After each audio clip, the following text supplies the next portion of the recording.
Matthew Lewis just rode his first broomstick since his days at Hogwarts, and the magical mode of transportation is much more comfortable these days. Ours was literally just a broomstick that they strapped us into.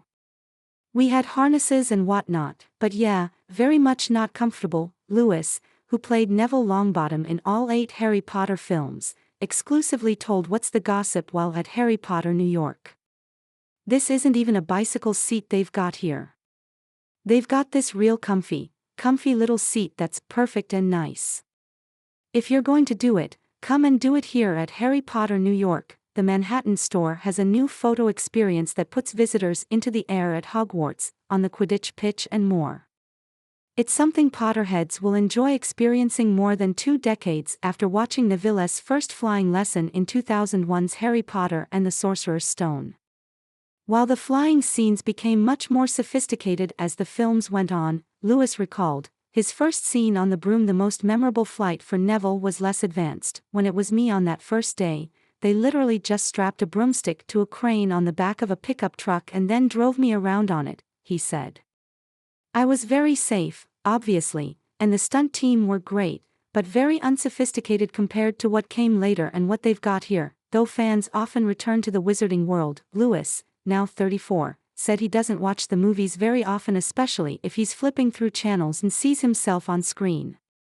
Depending on what moment it's at will define whether it stays on for longer than 3 seconds, Lewis admitted.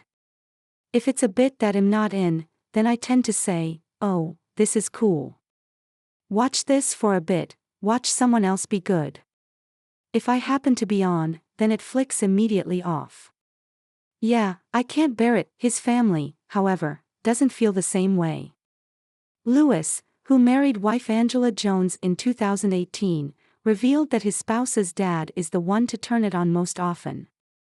My father-in-law, who is a Floridian and watches NASCAR and stays in his garage, has never seen Harry Potter in his life, has since become sort of weirdly obsessed.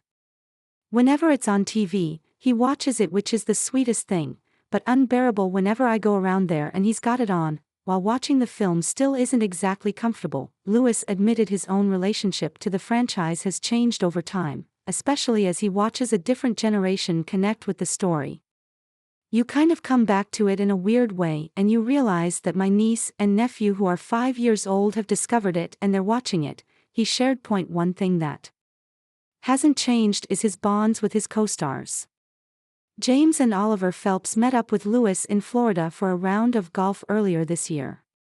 He caught up with Tom Felton over the winter holidays, and he even had an unplanned reunion with Hermione Granger actress Emma Watson when they discovered they were staying at the same hotel in Italy. A post shared by Matthew Lewis said, there's an understanding among the cast that just can't be matched by anyone outside of their group. I said with Tom at Christmas, and we were discussing that it's nice to have other people, because it sounds so pretentious, but it's like most people just don't get it and won't get it because it is a very unique thing, even people in our private lives, he explained. To have someone there who just gets it and you can discuss things with it, it's kind of like most people who are in this stupid industry have to do it by themselves, and we're very lucky that we all kind of got to and get to do it together in a weird way. More surprising than his lasting friendships is the enduring Pottermania. Though Lewis has had much success since defeating Voldemort in the final 2011 movie, it always comes back to the boy who lived. The New York City store, exclusively selling Wizarding World merchandise from keychains and wands to full-size broomsticks and Swarovski crystal replicas of the Hogwarts Express, is celebrating its 3rd anniversary this fall. Thank you. You have successfully subscribed. Subscribe to newsletter. Subscribe by signing up. I agree to the terms and privacy policy and to receive emails from What's the Gossip deal of the day. Lounge in linen for less with this button up that's now 69 off. View deal. Check our latest news in Google News. Follow us. Check our latest news in Apple News. Follow us. You have successfully subscribed. By signing up, I agree to the terms and privacy policy and to receive emails from What's the Gossip. Check our latest news in Google News. Check our latest news in Apple News. As the years go on, I guess I kind of thought that the interest would peter out a little bit, but here we are at Harry Potter New York's flagship store, and it's clearly not, Lewis said. He even found himself having to avoid spoilers when he met TikTok sensation Kiara Lewis.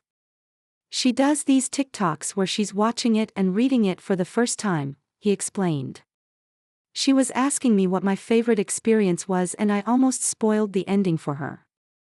Someone jumped in and was like, "No, she's not read it." And I was like, "What?" But I thought that was so amazing. There's someone who had not been part of that first wave, had kind of discovered it lately, and that is incredible to still have that longevity after all this time. Fans can enjoy the magical green screen broomstick flying experience as well as new props from the movie starting Thursday, June 20th. They can get up close and personal with the new props on free tours spotlighting the items, which will be available through Sunday, June 23rd, at the top of every hour from 9 a.m. to 6 p.m. starting at the Butterbeer Bar. Harry Potter New York will also offer free personalization on any product through Sunday.